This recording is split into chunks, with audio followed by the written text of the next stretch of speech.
The shift from personal to public and navigating identity as a creator is something that I feel like needs to be talked about more. On today's episode, we are starting to talk about how you start sharing for fun with little glimpses of our lives. And then one day, every post is part of a brand, every story is curated, every caption is calculated. In this episode, we are exploring what happens when your personal life becomes your content and how creators can navigate the blurry, sometimes uncomfortable space between authenticity and audience, keeping things private and opening things up. I'm so excited to dive into this today with you. I think it's something that a lot of creators will definitely resonate with. And let's just dive right into the content. Ready to level up in 2025? Tune into Branding with Bex for insightful conversations, captivating guests, and practical tips. Whether you're on a walk, in the car, or getting ready in the morning, grab your headphones and let's dive into the world of branding together. So let's first start talking about the early days when personal was just personal. Originally, when social media started, the concept really was about creating and sharing things that you were doing on a day-to-day basis, family updates, friends, things like that. And when these early days of social media, when I think back to them, some of you may know them, some of you may not, I'm dating myself here. And it really was something that you would share something on Instagram, you would kind of just forget about it, close the app, move on with the rest of your day. And it became something that is so much bigger than that. And I think it really just snowballed over the years in terms of all the different platforms, different ways to share. People started using it as a business, people started sharing content, people started making things a little bit more curated. And we went from using preset filters on Instagram to now having Lightroom presets, and everything really escalated. And I would say the evolution of social media from connection really went from being connected to a heavy focus on performance and how content was performing and how many followers you had. And it really went to a heavy metric side. A lot of creators just started out sharing daily life unfiltered. And this has worked for so many creators, but I think we really need to think about that too, if that's really the strategy we want to do moving forward. When I started my personal social media journey, I had a page that was just my personal page. And one day after I was posting a lot of content and sharing my personal updates, I realized how much this could be a potential space for me to share content in terms of photography, things like that. So let's think about that for a second. When did the shift from public persona happen? Did we notice when it happened? Was there a time period where all of a sudden all the content started becoming a personal brand or business focused or an advertisement? And for me, it's really hard to pinpoint that one exact point. I know where it was in my creator journey where I realized that, I could probably turn this into a blog. At the time, I did have a website. I was active on Tumblr, and I realized that Instagram could be a place for this. I wasn't one of those early adopters for YouTube. This is my first go at a YouTube channel, so we'll see how this goes. But I think there was a big shift from creating and sharing content just to do it so that your friends and family knew what you were up to, or because you felt passionate about sharing something, to trying to grow it into something bigger. And a lot of times people took this, made it into their life, but made it into a brand. So they took personal moments such as routines, relationships, a lot of things that they were going through, and they turned it into content. And a lot of that content really was around, I would say, this unspoken pressure to stay relevant and to share more. So they started monetizing their identity, and authenticity started to become a strategy. So at one point, you were sharing content just to share it. Then you realized, hey, if I can connect with people through these things, people will be more likely to follow me. And then me being authentic is enough to carry on this relationship that I have with people over the internet. And I think that your life making it into a brand is an avenue that a lot of influencers go. And originally it really helps when you're starting your journey because it seems seamless in terms of creating that content. But I think we really need to evaluate that moving forward. I feel like there's been a lot of oversharing, and then influencers later on are like, why did I say that to the internet? Once it's out there, it's out there. People have different views on whether you should share children or things like that online. And I think that's all something that's coming around because of everybody being such an open book and then realizing how open the book is.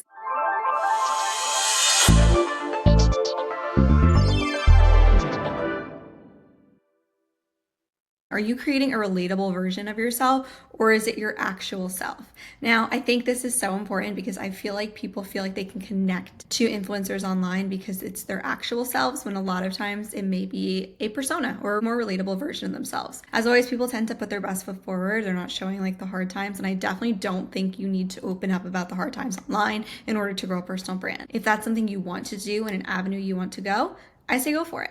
But if it's not something you feel passionate about and it makes you feel uncomfortable to do so, there's absolutely no reason that you need to share things online that you're not comfortable with. And I'm a huge advocate for that. So if you feel like you're a character in your own feed, this is something that I think a lot of people struggle with that have started this whole lifelong journey. And we're learning more and more about how performance and perception can shape that creator identity over time. So you may be starting with some content that you're like, oh, this will really land with my audience and they'll really get it, but it's not you. And then people are warping their personal brand to match what they think people will like rather than sticking true to their actual authentic selves. There's a lot that comes along with this. And I would say there's a mental load of being public. You could feel the pressure to stay on all the time, to feel necessary to show up on Instagram stories every day or whatever it may be. And this identity fatigue, fear of being misunderstood, off brand, saying something that would upset someone, whatever it may be, it does take a big toll on influencers. And I think we're going to have a conversation about this soon. And we're going to talk about this soon about burnout and influencer feelings. And I think it's something people don't talk about enough. So what happens when your real self changes and you're going through something, or you evolve as a person? Your audience may still expect the old you. So how do you keep up with that? How do you follow along with that mental load of having that public appearance? To furthermore this point, I would say the boundaries, the privacy is something that's really important for every influencer's journey and every creator's journey. It's important to keep things just for you. There's a power of private wins and offline life, and everything doesn't need to be this one size fits all seamless bucket.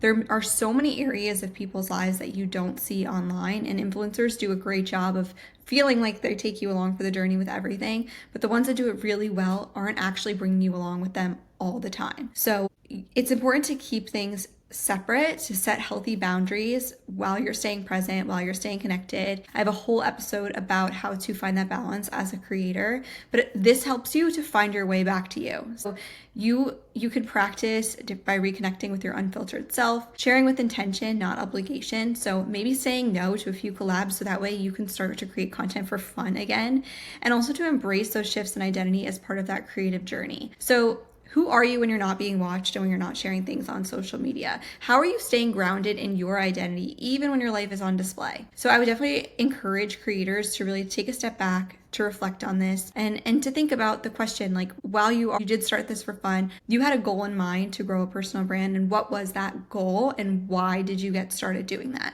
So maybe you really wanted to become a podcast host. Maybe you really wanted to become a vlogger. Maybe you wanted to write a book. Maybe you wanted to do something in terms of creating content to one day monetize. And if you revert back to that and think about what that main original goal was, it can really help you in determining that line of when you need to be on and when you can enjoy life in the real world. I think there's so much value in understanding that there is a shift from that personal page to that public persona that you are going to share as your brand online. And you do not need to share all of the personal things that are going on in your life to build that persona. And more we're seeing people realize that. I know this was a really brief episode and we kind of just dove into it a little bit, but I think it's a really important talking point and something that hopefully you'll take away if you are a creator yourself. Are there things you're sharing online because you feel obligated to share them, or you feel like you have to create a post or a story that day and maybe you don't feel like showing up? I think it's helpful to look at it from an external perspective. That content might not be moving the needle for your personal brand, and you may be stressing over something you actually don't need to do. So take that with a grain of salt, if you will. I'm definitely not an expert on all of this, but as I've grown in my own personal creator journey, that's something that I've realized more and more. A lot of these social media experts and influencer experts will tell you you have to be your authentic self. You have to put yourself out there. You have to show up on the bad days. And I will be the one to tell you that you don't really have to do that. So you can connect with your audience and then you could take a day off. You could be present at your son's basketball game. You do not need to post pictures of the game for everybody on the internet to see. So find the boundary that works best for you, but there's a huge toll, I think, on mental health from social media and from having a content creator or influencer role. And I think this may be one of those pillars that may be contributing to that. So really think about your journey. If this is something you want to do and you want to make the shift from a personal page to a public page, really audit what you plan to take with you on that journey. And also if the right platform and the right account is ready for you to do that and to make that shift. And are you comfortable with doing so? So when you take that jump, you may look at your personal page and say, okay, you know what? I don't care if all these people see that I'm going to try to be a fashion blogger. And you just go for it. That's what I did in my own experience. But if you're someone that's like, wow, I'm really nervous whoever someone thinks about it from, third grade or whatever it may be, maybe you don't. change that page, you start a new one, or you start on a new platform. You do what works for you, but I think that there's room for you as a creator, and there's room for you to have your own personal life too. It doesn't need to be meshed into one big pot. So that was today's episode, and it was a little bit of a bonus episode. I've been wanting to do some of these here and there, and I think this is just a great way to take a second to kind of evaluate what your journey looked like from going from personal to public. If you're considering it yourself, why are you considering making that switch? And then what would be the goal with that? Because that will help really establish that next step. So if you're someone listening to this that has a personal page and you're like, hey, I want to start creating content and working with brands and doing all these things, set those goals for yourself and be really strategic in terms of getting from point A to point B, because it can save you so much time. Take it from someone that's worked in this for so long. It can save you so much time as you're developing that new personal brand. And I think it's so important to use that word brand because it is a brand. So you need to start looking at it as a business, not as your personal self, feelings, whatever you want to do. So that's my advice for today. I hope you guys enjoyed this brief but hopefully informative episode. If you did, I'd appreciate it if you rated and reviewed or subscribed if you're listening to me on YouTube. I'll talk to you guys on the next episode. Does the same time work for you?